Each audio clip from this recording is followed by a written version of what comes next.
Sometimes when you record macros, you realize that maybe you left out a step, or maybe you'd like to change one of the steps. And in that case, you can consider going back and editing a macro.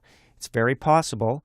If you know a little bit about Visual Basic for applications, you're off to the races. If you don't, I would recommend re-recording most macros and editing when there's a simple change that needs to be made. I'll show you what I mean as we edit the macro we created a couple lessons ago. From the View tab here on the ribbon, we'll click the Macros button to view our macros. There's only one, the one we created. With it highlighted or selected, we'll click the Edit button.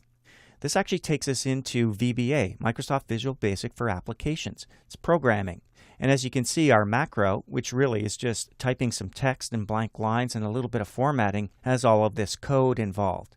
If we take out anything that we shouldn't be taking out, the whole macro could be messed up. But if it's simple, like changing sincerely to yours truly, well, we can go in there and only affect the text by taking out sincerely with our delete key. We could type in yours truly.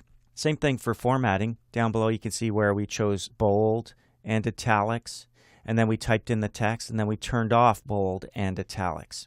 Well, maybe we don't want the bold part, just the italics. Well, in that case, we could select the entire line for bolding, press delete on the keyboard, press delete again if we want to close up the space. And then, of course, we don't need to turn off the bold, so we would select that too, hit our delete key, and again, and we'll take out those blank spaces with our delete key. So those are some simple changes. All right, all we have to do now is save that by clicking the Save button and close up VBA. We'll go to the top right corner to close it up. Now we're back to our document and we're going to test it out. So again, we'll click and drag from the end of the last sentence in the second paragraph all the way down to CEO and delete it. And now we're going to run the macro to insert our letter closing. We created a button on the Quick Access toolbar, so we'll click there, check it out. We have yours truly showing up now, no bold, but we do have the italics still there.